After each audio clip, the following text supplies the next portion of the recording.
Hello, my name is Sebastian Kozbial, and in today's presentation I'm going to signal a new outlook onto the idea of formative assessment within the student-centered learning approach. Let's begin with a short overview of this talk. There are three main parts, including a brief introduction into the definition of learning. Then this talk will continue with the key conceptions regarding learning within the student-centered approach, and will be then the time to move on to the final part, divided into three separate sections, where the role of the teacher, as well as the importance of feedback and a new framework based on formative assessment will be introduced. Okay, let's begin with briefly looking at the understanding of learning. Bjork's definition suggests that if students cannot retrieve the new learning when they need it and apply the new learning to new situations, then learning has not taken place. Learning at the cellular level could be explained as the process of forming new connections between neurons. And approximately 86 billion neurons exist in our brain. And each can form up to 10,000 connections with other neurons. The brain can have around, my math is not great, but I'm just guessing here, 40 plus quadrillion total connections. Of course, I'm not guessing. I've counted it before. So the aim of a teacher within the student-centered approach is to create a quality learning environment for these connections to happen, to occur. Okay, let's move to the next part. When thinking about learning in student-centered approach, there is an immediate need to rethink what it means to ensure that students are not only at the center of our curriculum planning, but students are also supported to ensure the connections between neurons are formed and retained. To do this, looking at over 20 years worth of research within student-centered approach, teachers must focus on getting to know the students, their motivations and aspirations. The more detailed and elaborated, and what is particularly important, emotional the learning is when encountering new information, new soft skills, new ideas, the better chance of retaining and then recalling this skill input in general. Such ideas as multisensory approach to teaching, varied activities, personalized teaching materials that provide opportunities for students to emotionally connect with content. So different projects, tailored assessments are necessary within this approach. And yes, prior knowledge is the most important aspect in learning, but not just the content or information, facts. Also, how people learn, what they know about how to get information, and how to deal with the unknown. The learner training springs to mind straight away, something that is often taken for granted when dealing with higher education students, as teachers sometimes, or maybe often, assume that when students are admitted to higher education institutions, they are already there, they are ready to commence the independent studies. And something that is often considered a major change when being admitted to a university is the transition between previous educational environment and backgrounds. And again, it is very important to stress the independence of individual students. The ability for teachers to use emotions to connect with learners is considered one of the most important skills as a student-centered teacher can develop.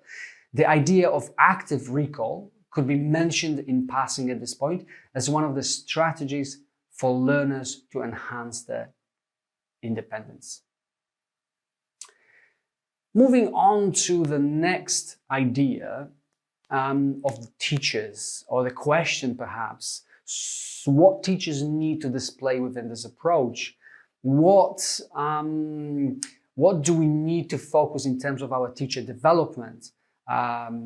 Well, when observing colleagues from various universities in my capacity as an advanced HE and BALIP mentor, British Association, of course, for lectures of EAP, I have noticed that the vast majority of colleagues describe themselves as believers of the student-centered approach. At the same time, there is little of this centeredness evidenced in the practice, particularly when looking at the curriculum design process. Okay? So both teaching and assessment that actively engage learners are the pillars of student-centered learning. Successful teaching, or if you want to call it facilitation of students' learning, is a remarkable achievement, as we do not have control over a large factors that can impact learning negatively, like stress or motivation or lack of it. Context, of course, things that we might not know about our students, information that they don't want to disclose, like family issues, but also diets, amount of sleep and exercise are the three simple examples. Good diet leads to producing glucose, the energy source brain needs for learning.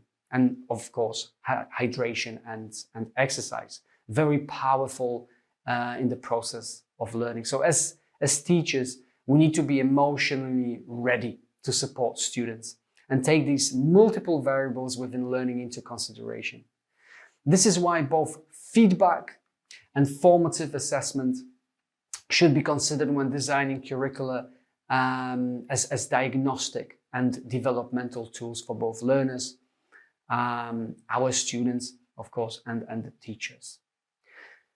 This is important, as feedback might be considered as the most powerful tool for the teachers at the teacher's disposal, a tool that is often left without sufficient focus in terms of training. Again, both training learners and how to work with feedback, and teachers, training teachers how to create feedback, having in mind aspects of learning mentioned in the previous parts of this presentations, based on the idea of student-centered approach. So how to retain quality assurance within larger programs where often hundreds or perhaps thousands of students are at stake, involved in the learning process.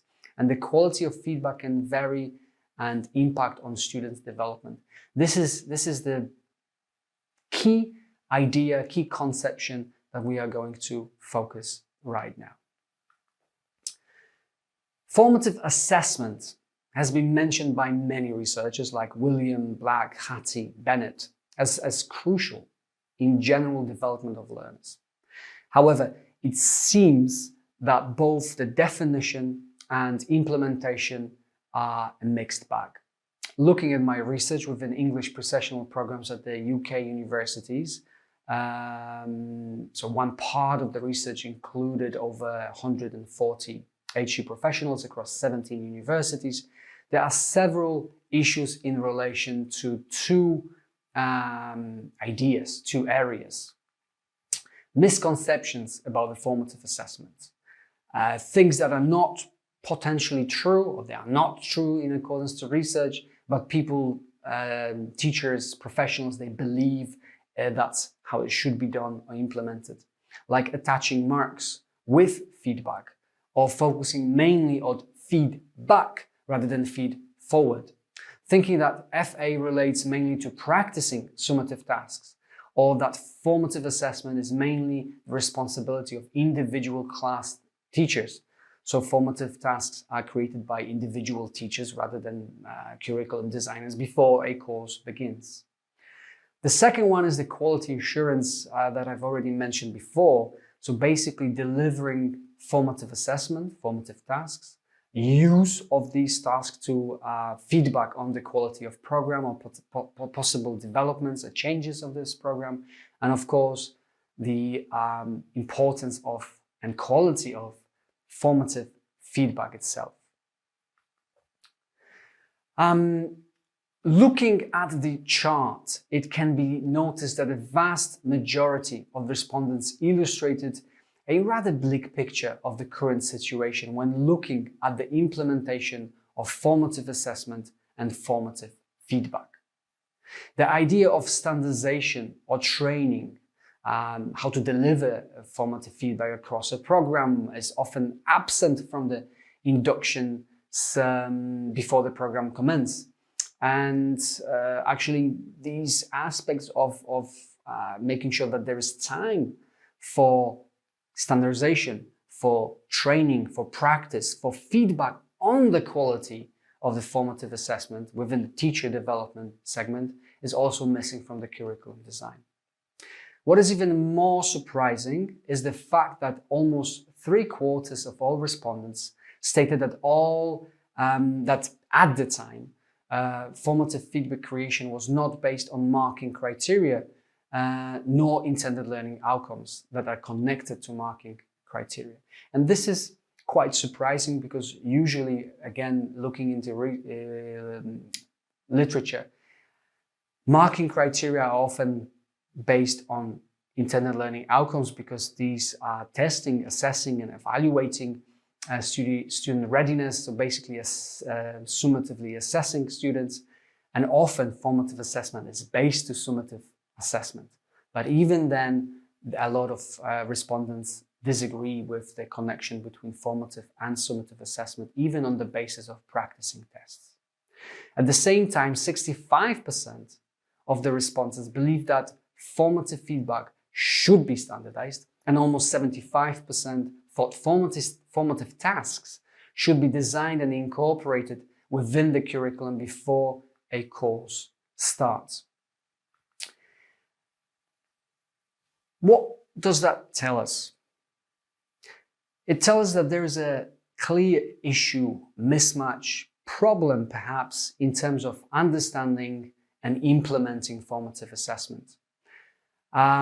Within pre-sessional courses, or English pre-sessional courses that are often very, very high stakes for international students, this is particularly important in terms of the development and the application of student-centered approaches to teaching and learning. Let's move on to the creation of a new framework. Okay, so looking at these issues, problems, potential challenges, I have created a formative routines framework to address these, basically.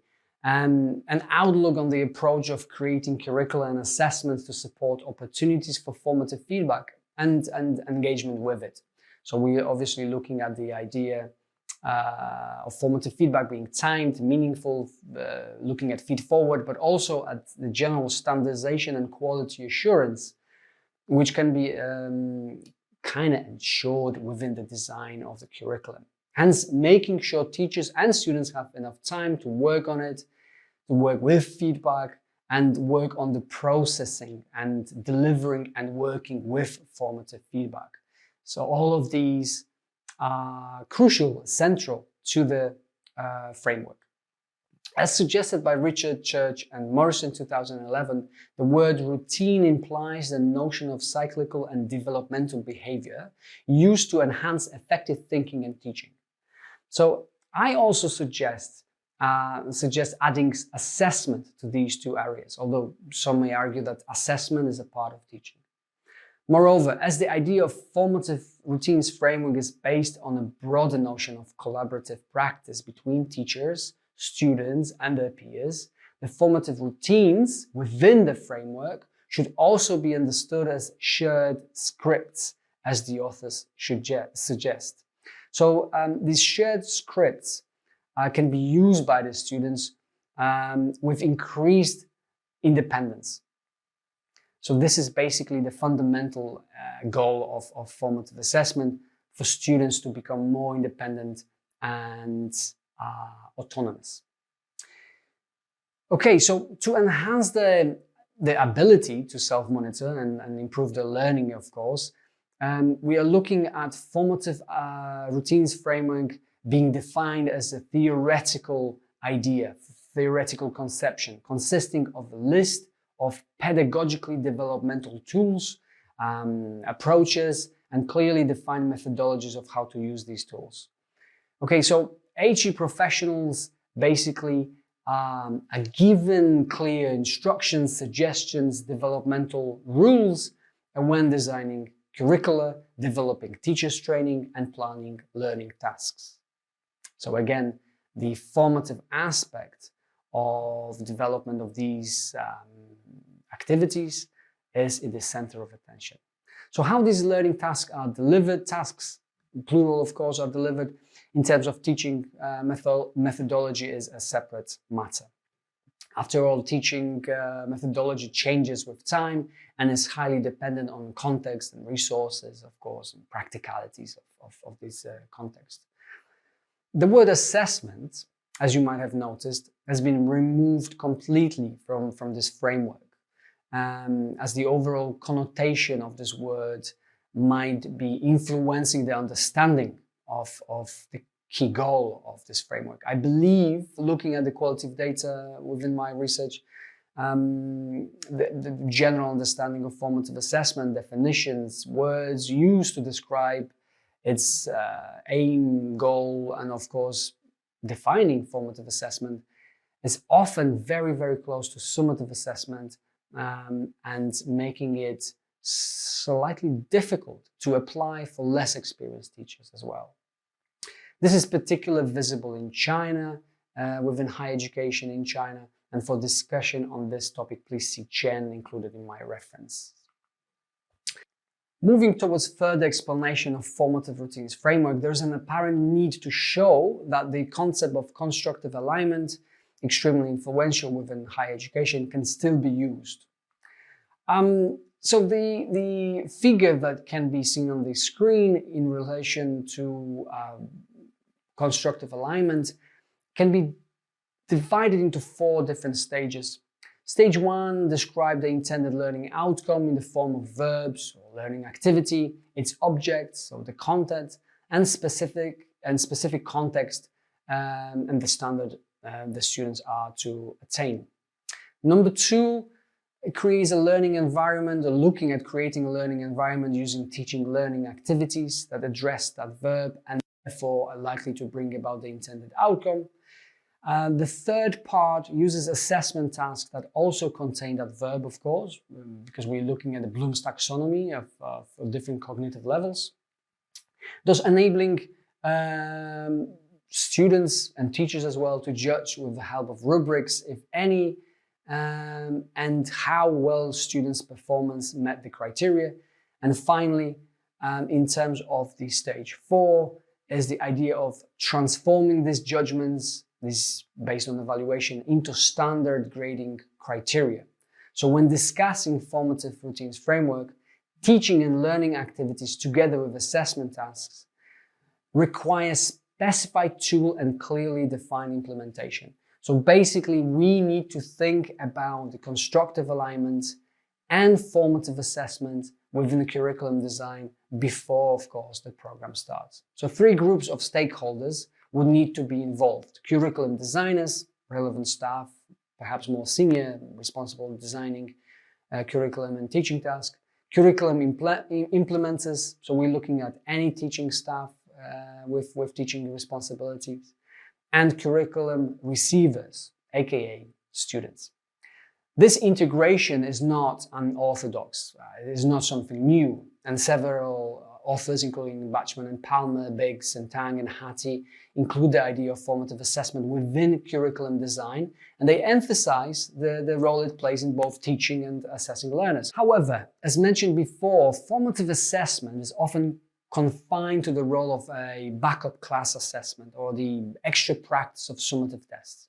This is exactly why there should be a systematic approach to designing, implementing, and training staff how to use formative tasks and formative feedback within any given program. The idea of moving away from formative assessment as a more ad hoc, as a representation of teachers' idiosyncrasy in both positive and negative meaning of this word, and moving towards a curriculum design led by formative tasks, hence making them more specifically tailored to students' needs and aligning itself with student-centered teaching and learning at the same time, you may be interested in my publication in relation to the conception of Formative Routines Framework. And this includes a more detailed outlook on the process of approaching curriculum design. As a taster, a table that you can see right now suggests general actions within curriculum design that would need to be considered, hence ensuring more methodical approach to the design of and inclusion of formative processes, formative tasks, formative ideas in general that are labeled as Formative Routines Framework. So the table itself represents 3 different levels, as mentioned before, of stakeholders, curriculum designers, curriculum developers, in other words, teachers who deliver this curriculum, obviously people who are responsible for the translation of the curriculum into teaching, and finally, students themselves. So again, if you're more interested, please check out the reference list at the end. In the meantime, thank you very much for your attention, and I hope you have found my talk at least slightly interesting. Thank you.